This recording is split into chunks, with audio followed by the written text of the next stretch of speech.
Olá, eu vim falar um pouco sobre unidades de conservação e a primeira pergunta talvez seja o que são unidades de conservação, né? Unidades de conservação basicamente são áreas protegidas por apresentarem características ambientais relevantes ou muitas vezes até insubstituíveis. A base legal para se criar e se gerenciar unidades de conservação no Brasil é a Lei 9.985, também conhecida como SNUC, o Sistema Nacional de Unidades de Conservação.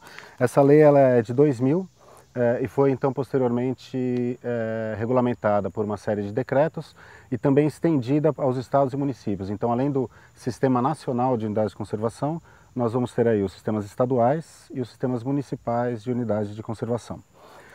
Acho que o primeiro conceito importante que vale a pena a gente entender do SNUC é justamente o que são, ou pela nossa legislação, o que é exatamente uma unidade de conservação. Então, se a gente for no artigo do SNUC, que justamente traz alguns entendimentos, alguns conceitos, que são espaços territoriais e seus recursos ambientais, incluindo as águas jurisdicionais com características naturais relevantes, legalmente instituído pelo poder público, com objetivos de conservação e limites definidos, sob regime especial de administração, ao qual se aplicam garantias adequadas de proteção.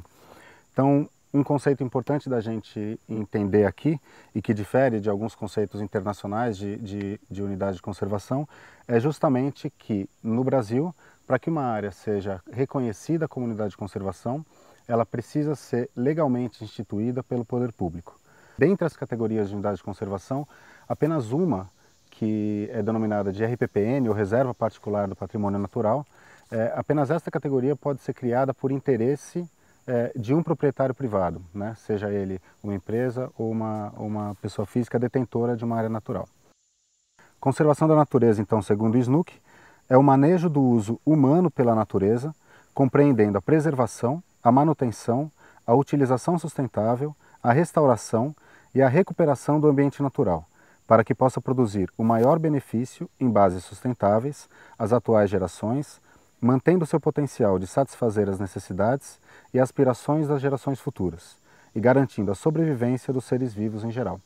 Um ponto extremamente importante é justamente no início dele, que conservação da natureza pressupõe o manejo do uso humano da natureza, ou seja, não existe unidade de conservação, não existe conservação da natureza dentro desses princípios sem que haja a interação entre homem e ambiente, ou seja, unidades de conservação não são áreas puramente intocadas, que não devem ser acessadas, pelo contrário, a gestão das áreas e justamente a interação do ser humano com esses ambientes é que permite que elas contribuam e sejam eficientes no objetivo delas de proteger e cuidar desses ambientes naturais. Podemos dividir as unidades de conservação em dois grandes grupos, né? As unidades de conservação de proteção integral e as unidades de conservação de uso sustentável.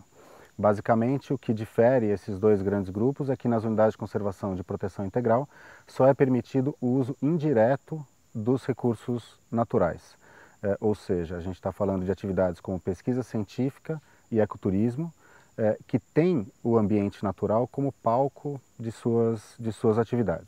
Dentre as unidades de conservação de proteção integral, nós temos algumas categorias de unidades de conservação: estações ecológicas, reservas biológicas, parques nacionais, monumentos naturais e refúgios de vida silvestre. Ou seja, ao se criarem unidades de conservação de proteção integral dentro dessas categorias, as áreas privadas, eventualmente, dentro dos seus limites, devem obrigatoriamente serem desapropriadas.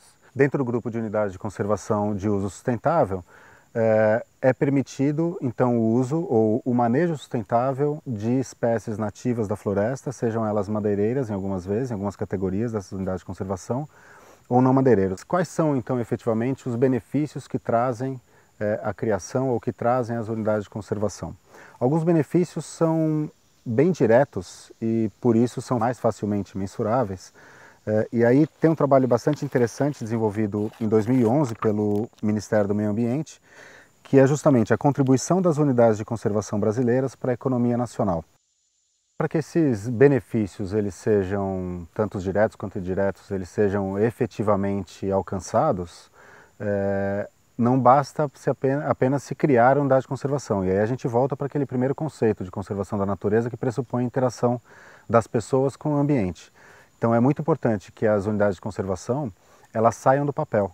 O que acontece muitas vezes é que elas são criadas, mas não são implementadas ou não são bem geridas. E aí entra a importância fundamental do planejamento e da gestão dessas unidades. E aí a sociedade civil tem um ponto importante para contribuir. Então, cada vez mais, a criação de unidades de conservação tem sido alvo de audiências públicas e participações comunitárias, mas a partir do momento da sua criação, são também implementados conselhos consultivos. E aí a sociedade civil e as diferentes esferas do poder público sentam numa mesma mesa ou no mesmo ambiente para discutir o dia a dia dessas unidades de conservação. Então, obviamente, quanto mais organizada a sociedade civil estiver e quanto mais engajada ela estiver nas suas micro-regiões, naquelas unidades de conservação que afetam diretamente o seu dia a dia, mais facilmente implementadas e mais eficientes essas unidades vão ser para alcançar os objetivos aos quais elas foram criadas. Era isso que eu tinha a dizer, agradeço a atenção e muito obrigado.